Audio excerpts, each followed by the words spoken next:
আসসালামু আলাইকুম প্রিয় দর্শক, কেমন আছেন সবাই? আপনাদের সাথে আছি আমি প্রভাষক ডাক্তার আরমান ইসলাম। আমি একজন হোমিওপ্যাথিক ও ভেষজ চিকিৎসক, আল্ট্রাসোনোলজিস্ট, ফার্মাসিস্ট এবং হিজামা থেরাপিস্ট। তো প্রিয় দর্শক, আজকের ভিডিওটিতে একটি ভেষজ নিয়ে কথা বলবো, যে ভেষজটি শীতকালীন ভেষজ। বীর্যমণি যেরকম শীতকালীন ভেষজ, এটি সারা বছর পাওয়া যায় না। অবশ্যই এটি শুকিয়ে যদি ব্লেন্ড করে পাউডার করা যায় তাহলে সারা বছরই কিন্তু ঘরে রেখে খাওয়া যায়, কিন্তু ভেষজটা মূলত সারা বছর পাওয়া যায় না। তো বীর্যমণির মতোই অন্য একটি শীতকালীন ভেষজ, সেটি হলো বাল্লিক মূল। প্রিয় দর্শক দেখুন, এটি সাইজটা কিন্তু অনেকটা লিঙ্গ বা পেনিসের মতো। তো ডস থেরাপির সূত্র অনুসারেও কিন্তু এটি খাওয়া যেতে পারে। তো ডস থেরাপি নিয়ে আমার একটি আলাদা ভিডিও দেওয়া আছে, চাইলে আপনারা দেখে নিতে পারেন। তো এটি নিয়ে আর কথা বললাম না ডস থেরাপি অনুসারে। তো এই ভেষজ নিয়ে কথা বলি। এই ভেষজটি আপনার যেটির উপর কাজ করবে সেটি হলো লস অফ লিবিডো, অর্থাৎ যাদের কামশক্তি কমে যাচ্ছে তাদের এই কামশক্তি দূর হবে এই আপনার ভেষজ দ্বারা।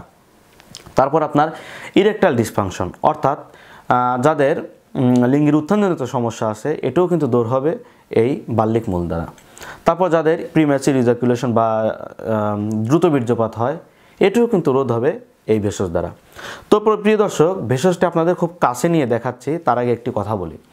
সেটি হলো এগুলো কিন্তু ভেষজ, কোনো কেমিক্যাল না। আপনাকে আগে মাথায় রাখতে হবে ভেষজ কোনো কেমিক্যাল না। এটি খেলে ধীরে ধীরে কাজ দিবে এবং স্থায়ীভাবে কাজ দিবে, আর এটি পার্শ্ব প্রতিক্রিয়া একদম নাই। এটি ডোজ সম্পর্কে বলি।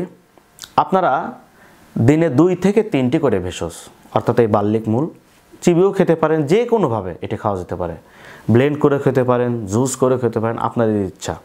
তো যাই হোক, এই ভেষজটি আমি আপনাদেরকে কাছে নিয়ে দেখাচ্ছি। তো প্রিয় দর্শক, এই যে দেখুন বাল্লিক মূল, এটি সারা বছর পাওয়া যায় না। এটি আপনার শীতের মধ্যেই কিন্তু পাবেন, শীত চলে গেলে কিন্তু আর এটি পাবেন না। তো আপনারা এটি ডোজ সম্পর্কে তো আগেই বললাম, দিনে 2 থেকে 3টি ভেষজ খাবেন, আর এটি মোটামুটি কন্টিনিউ করবেন 2 মাসের মতো। ইনশাআল্লাহ তাআলা অবশ্যই একটা ভালো রেসপন্স পাবেন। প্রিয় দর্শক, এই ছিল আজকের ভিডিও। তো ভিডিওটি ভালো লাগলে অবশ্যই চ্যানেলটি সাবস্ক্রাইব করবেন। ইনশাআল্লাহ তাআলা দেখা হবে আগামী ভিডিওটিতে। সবার সুস্থতা কামনা আজকের ভিডিও এখানে শেষ করছি। আল্লাহ হাফেজ।